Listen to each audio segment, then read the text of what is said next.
ಇನ್ನು ಆರ್ ಅಶೋಕ್ ಅವರು ನೀವು ಈಗ ತಾನೇ ಕೇಳದ ಹಾಗೆ ಟಿಕೆಟ್ ಹಂಚಿಕೆಯಲ್ಲಿ ಯಾವುದೇ ಗೊಂದಲ ಇಲ್ಲ ಅಂತ ಹೇಳ್ತಿದ್ದಾರೆ. ಆದರೆ ಇತ್ತ ಚಿಕ್ಕಮಗಳೂರಿನಲ್ಲಿ ಶೋಭಾ ಕರಂದ್ಲಾಜೆ ವಿರುದ್ಧ ಗೋ ಬ್ಯಾಕ್ ಅಭಿಯಾನ ತಾರಕಕ್ಕೇರಿದೆ. ಚಿಕ್ಕಮಗಳೂರು ಜಿಲ್ಲಾ ಬಿಜೆಪಿ ಕಚೇರಿಯಲ್ಲೇ ಇವತ್ತು ಕಾರ್ಯಕರ್ತರು ಆಕ್ರೋಶವನ್ನ ಹೊರಹಾಕಿದ್ದಾರೆ.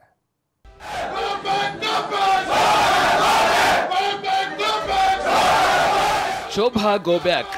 ಶೋಭಾ ಕರಂದ್ಲಾಜೆಗೆ ಟಿಕೆಟ್ ಕೊಡಬಾರದು. ಶೋಭಾ ಕರಂದ್ಲಾಜೆ ವಿರುದ್ಧ ಕಾರ್ಯಕರ್ತರ ಆಕ್ರೋಶ ಭುಗಿಲೆದ್ದಿದೆ.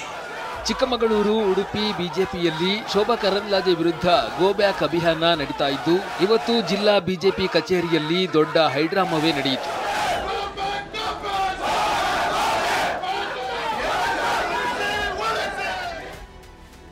ಚಿಕ್ಕಮಗಳೂರಲ್ಲಿ ಜೋರಾಯಿತು ಶೋಭಾ ಗೋ ಬ್ಯಾಕ್ ಕ್ಯಾಂಪೇನ್. ಪಿತೂರಿ ಮಾಡಿದಾಗಲೇ ಹೈಕಮಾಂಡ್ ಗಮನ ಕೊಡೋದು. ಯಾಕೆ ಶೋಭನಿಗೆ ವಿರೋಧ ಮಾಡ್ತಾರೆ ಅಂತ ವರದಿ ತರಿಸ್ಕೊಂತಾರೆ. ಆವಾಗ ಸತ್ಯ ಗೊತ್ತೇ ಆಗುತ್ತೆ. ನನ್ನ ಟಿಕೆಟ್ ತಪ್ಪಿಸಲು ಕ್ಷೇತ್ರದಲ್ಲೇ ಪಿತೂರಿ ಮಾಡಲಾಗ್ತಿದೆ ಅಂತ ಕೇಂದ್ರ ಸಚಿವೆ ಶೋಭಾ ಕರಂದ್ಲಾಜೆ ನಿನ್ನೆಯಷ್ಟೇ ಹೇಳಿಕೆ ನೀಡಿದ್ರು. ಇದರ ಬೆನ್ನಲ್ಲೇ ಚಿಕ್ಕಮಗಳೂರಿನಲ್ಲಿ ನಡೀತಾ ಇರುವ ಶೋಭಾ ಗೋ ಬ್ಯಾಕ್ ಅಭಿಯಾನ. ತೇಜುಕುಮಾರ್ ಫಾರ್ಮ್ ಎಕ್ವಿಪ್ಮೆಂಟ್ ಬಿಸ್ನೆಸ್ ಮಾಡಿ ವರ್ಷಕ್ಕೆ 25 ಲಕ್ಷ ಗಳಿಸ್ತಿದ್ದಾರೆ. ನೀವು ಕೂಡ ಅವರಿಂದ ಕಲಿಬೇಕಾ? ಅವ್ರ ಜೊತೆ ವಿಡಿಯೋ ಕಾಲ್ ನಲ್ಲಿ ಮಾತಾಡಬೇಕಾ? ಈಗಲೇ ಫ್ರೀಡಮ್ ಆಪ್ ಡೌನ್ಲೋಡ್ ಮಾಡಿ. ಮತ್ತಷ್ಟು ತಾರಕಕ್ಕೇರಿದೆ. ಬಿಜೆಪಿ ಜಿಲ್ಲಾ ಕಚೇರಿಯಲ್ಲಿ ಇಂದು ಶೋಭಾ ಕರಂದ್ಲಾಜೆಗೆ ಟಿಕೆಟ್ ನೀಡದಂತೆ ಘೋಷಣೆಯನ್ನ ಕೂಗಿದ ಕಾರ್ಯಕರ್ತರು ಆಕ್ರೋಶ ಹೊರಹಾಕಿದ್ದಾರೆ.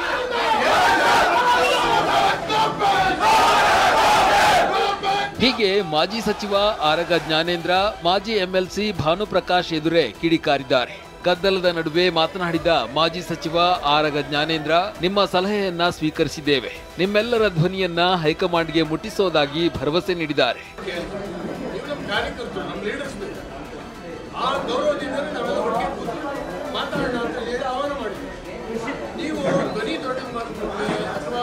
ಒಬ್ಬರು ಹೇಳಿದ್ದೆ ಇನ್ನೊಬ್ರು ಹೇಳಿದ ತಕ್ಷಣ ಅದೇನೋ ಇನ್ನೇನೋ ಆಗೋದಿಲ್ಲ.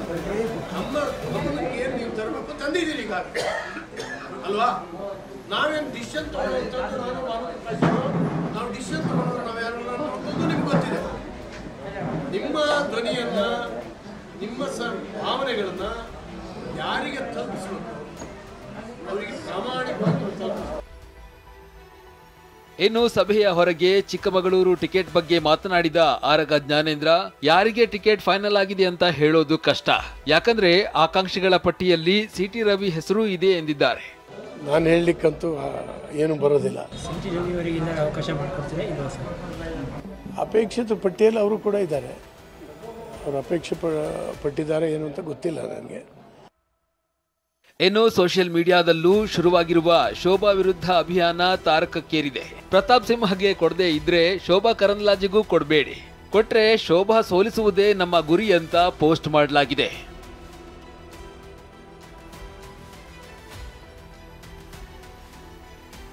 ಕಾಂತೇಶ್ಗೆ ಟಿಕೆಟ್ ಕೊಡಿಸುವ ಪ್ರಯತ್ನ ಮಾಡುತ್ತೇನೆಂದ ಬಿಎಸ್ವೈ. ಇನ್ನು ಶಿವಮೊಗ್ಗದಲ್ಲಿ ಕೆಎಸ್ ಈಶ್ವರಪ್ಪ ಪರ ಬ್ಯಾಟ್ ಬೀಸಿರುವ ಬಿಎಸ್ವೈ, ಹಾವೇರಿ ಟಿಕೆಟ್ ಮೇಲೆ ಕಣ್ಣಿಟ್ಟಿರುವ ಈಶ್ವರಪ್ಪ ಪುತ್ರ ಕಾಂತೇಶ್ಗೆ ಟಿಕೆಟ್ ಕೊಡಿಸುವ ಪ್ರಾಮಾಣಿಕ ಪ್ರಯತ್ನ ಮಾಡ್ತೇನೆ ಎಂದಿದ್ದಾರೆ. ಈಶ್ವರಪ್ಪನ ಮಗನ ಬಗ್ಗೆ ನಾವು ಶಕ್ತಿ ಮೀರಿ ಪ್ರಾಮಾಣಿಕ ಪ್ರಯತ್ನ ಮಾಡ್ತಾ ಇದ್ದೀವಿ. ಈಗಲೂ ಕಾಲ ಮಿಂಚಿಲ್ಲ. ಅವ್ರಿಗೆ ನಾನು ರಿಕ್ವೆಸ್ಟ್ ಮಾಡ್ಕೊತೀನಿ, ಅವ್ರು ಬಂದರೆ ನಾನೇ ಅವ್ರ ಜೊತೆ ಕರ್ಕೊಂಡು ಅಮಿತ್ ಶಾ ಜೊತೆ ಮಾತಾಡಿಸ್ತೀನಿ. ಅವ್ರ ಮಗನಿಗೆ ಸೀಟ್ ಕೊಡ್ಸೋಕ್ಕೆ ಏನು ಬೇಕೋ ನನ್ನಿಂದ ಆಗುವೆಲ್ಲ ಪ್ರಾಮಾಣಿಕ ಪ್ರಯತ್ನ ನಾನು ಮಾಡೋಕ್ಕೆ ಸಿದ್ಧ ಇದ್ದೀನಿ. ಇತ್ತ ಹಾವೇರಿ ಟಿಕೆಟ್ ಮೇಲೆ ಟವಲ್ ಹಾಕಿರುವ ಬಿಸಿ ಪಾಟೀಲ್ ಭಾರೀ ಲಾಬಿ ಮಾಡ್ತಿದ್ದಾರೆ. ಈ ಕುರಿತು ಮಾತನಾಡಿದ ಕೇಂದ್ರ ಸಚಿವ ಪ್ರಹ್ಲಾದ್ ಜೋಶಿ, ನಮ್ಮ ರಾಷ್ಟ್ರೀಯ ನಾಯಕರು ತೀರ್ಮಾನ ಮಾಡ್ತಾರೆ, ನಂತರ ಹೈಕಮಾಂಡ್ ನಾಯಕರೇ ಸಮಾಧಾನ ಮಾಡ್ತಾರೆ ಎಂದಿದ್ದಾರೆ. ಹಾವೇರಿಯವರು ಮನವಿ ಕೊಟ್ಟರೆ ಇನ್ನೊಂದು ಕಡೆ ಬಿಸಿ ಪಾಟೀಲ್ ನಮಗೆ ಟಿಕೆಟ್ ಕೊಡಬೇಕು, ನಾವು ತ್ಯಾಗ ಮಾಡಿ ಬಂದೀವಿ. ಅವೆಲ್ಲವನ್ನೂ ಸಹಿತ ನಮ್ಮ ರಾಷ್ಟ್ರೀಯ ನಾಯಕರು ಸೂಕ್ತವಾಗಿ ಎಲ್ಲರಿಗೂ ಏನು ಮಾತಾಡಬೇಕು, ಒಂದು ಸರ್ತೆ ಫೈನಲ್ ತೀರ್ಮಾನ ಆದ ನಂತರ ಎಲ್ಲರಿಗೂ ಮಾತಾಡಿ ಸಮಾಧಾನ ಪಡಿಸುವಂಥ ವ್ಯವಸ್ಥೆ ನಮ್ಮ ಪಕ್ಷದಲ್ಲಿದೆ. ಅದನ್ನು ನಾವು ಮಾಡ್ತೀವಿ. ಇಂದು ನಡೆಯಬೇಕಿದ್ದ ಬಿಜೆಪಿ ಸಿಇಸಿ ಸಭೆ ಮುಂದೂಡಿಕೆ. ಇನ್ನು ಇವತ್ತು ದೆಹಲಿಯಲ್ಲಿ ನಡೆಯಬೇಕಿದ್ದ ಬಿಜೆಪಿ ಕೇಂದ್ರೀಯ ಚುನಾವಣಾ ಸಮಿತಿಯ ಸಭೆ ರದ್ದಾಗಿದೆ. ಇವತ್ತಿನ ಸಭೆಯನ್ನ ಮುಂದೂಡಲಾಗಿದೆ. ಹೀಗಾಗಿ ರಾಜ್ಯ ನಾಯಕರ ದೆಹಲಿ ಪ್ರವಾಸ ಕ್ಯಾನ್ಸಲ್ ಆಗಿದೆ. ಆದರೆ ಸಭೆಯನ್ನ ಮುಂದೂಡಲು ಭಿನ್ನಮತ ಕಾರಣನ ಅನ್ನೋದು ಗೊತ್ತಾಗಿಲ್ಲ.